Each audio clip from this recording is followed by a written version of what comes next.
Ukraine के लोगों ने जिस तरह से उनका जज्बा आपने बताया अपने देश के लिए, तो किस तरह की दिक्कतें आई शुरुआती दौर में? जी, बहुत बहुत बड़ी दिक्कतें हैं। अब आप ये सोचिए कि 40 मिलियन प्लस लोग, उसमें से 10 मिलियन ऑलरेडी अब पहले साल में रेफ्यूजी बन गए। हमारे अपने निजी जो सबसे अच्छे दोस्त थे वहाँ यूक्रेन में, उनके बच्चे जो 2 और 4 और 6 साल के, वो इतने मतलब ट्रॉमेटाइज्ड हैं कि उन्हें बहुत वक्त लग रहा है निकलने में। अगर आज की बात करें 2 साल बाद, तो यूक्रेन किस तरह से अपना गुजारा कर रहा है और किस तरह की चीज़ों को इस समय सामना करना पड़ रहा है? जी बिल्कुल, जब मैं 3 महीने पहले जब प्रेसिडेंट ज़ेलेंस्की से मिलने गया था यूक्रेन, तो पहली बात तो मैं ये बताना चाहूँगा कि हमारी 6 घंटे की फ़्लाइट हुआ करती थी, अब इसे 2 दिन लगे, पूरे 48 घंटे इस जर्नी का। आप अब बताइए उसमें क्या आपको मिलिट्री गेन है? ये तो बस टेरराइजेशन है। ये कहूँगा कि 1/3 जो सरहद के पास है वो हिला है, बाकी कीव और जो मेन सिटीज़ हैं उन पे बहुत रोज़ बहुत बुरे हमले हो रहे हैं। तो यूक्रेन के लोगों ने जिस तरह से उनका जज्बा आपने बताया अपने देश के लिए, अपने राष्ट्र के लिए बचाने के लिए, तो किस तरह की दिक्कतें आई शुरुआती दौर में? क्योंकि जंग कोई भी नहीं चाहता और जंग हो गई तो सिविलियंस के लिए तो बहुत दिक्कत हो जाती है।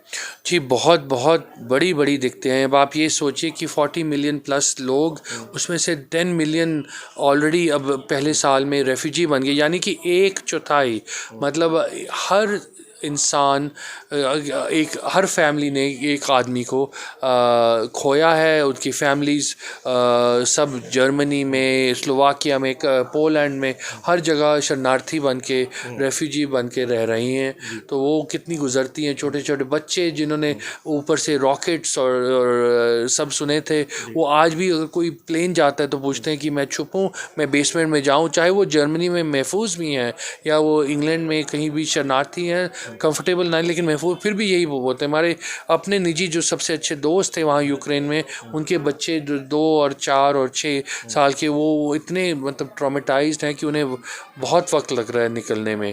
तो ऐसा बच्चों पे बहुत गुजरी है और अभी भी गुजर रही है। फ्रंट लाइन पे जो स्कूल्स हैं, या तो आप बेसमेंट्स में हैं या आप ऑनलाइन कर रहे हैं। जी, मैं पूछना चाहूँगा कि इस समय ताज़ा हालात, अगर आज की बात करें 2 साल बाद, तो यूक्रेन किस तरह से अपना गुजारा कर रहा है और किस तरह की चीज़ों को इस समय सामना करना पड़ रहा है? क्योंकि अब तो ये लगता है रोज़मर्रा का ये एक सबब हो गया कि कभी भी अटैक होगा, कभी भी कहीं पे भी बम गिर सकता है। जी बिल्कुल, जब मैं 3 महीने पहले जब प्रेसिडेंट ज़ेलेंस्की से मिलने गया था यूक्रेन, तो पहली बात तो मैं ये बताना चाहूँगा कि हमारी 6 घंटे की फ़्लाइट हुआ करती थी, चाहे आप यूएस से लें, चाहे आप इंडिया से लें।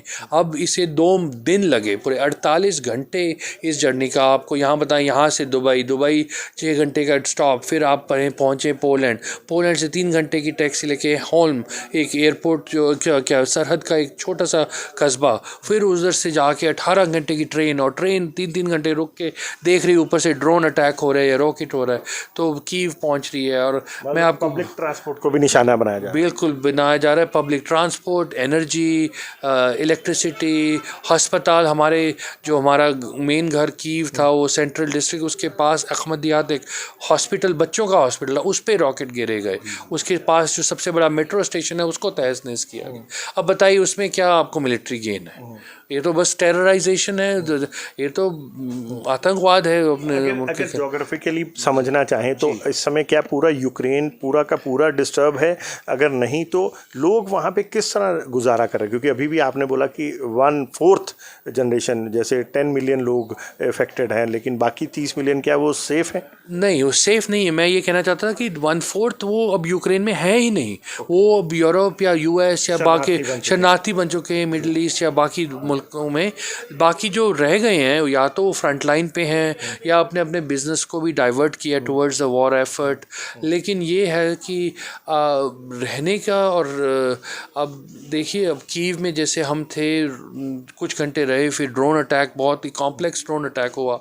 हम रात के 2:30-3 बजे बंकर में गए और वहाँ 7 घंटे बंकर में बैठे रहे। और वहीं प्राइम मिनिस्टर, प्रेसिडेंट लिथुआनिया, सब हम जैसे बोला नहीं चाहिए कचेड़ों में, जैसे अंडरवेयर्स एंड पजामों में बैठे रहे, मतलब ये हाल है। और हम तो बहुत अच्छी एक मतलब इंटरकॉन्टिनेंटल जो मिनिस्ट्री ऑफ फॉरेन अफेयर्स और प्रेसिडेंशियल पैलेस के पास थे, आम लोगों के पास इतने अच्छे बंकर्स और इतनी नहीं होती, तो उन पे बहुत बुरी गुजर रही है और रोज़मर्रा की ज़िंदगी बहुत हिल चुकी है। अब ये नहीं कहूँगा कि पूरी कंट्री हिल चुका है, लेकिन ये कहूँगा कि 1/3 जो सरहद के पास है वो हिला है, बाकी कीव और जो मेन सिटीज़ हैं उनको उन पे बहुत रोज़ बहुत बुरे हमले हो रहे हैं। जी,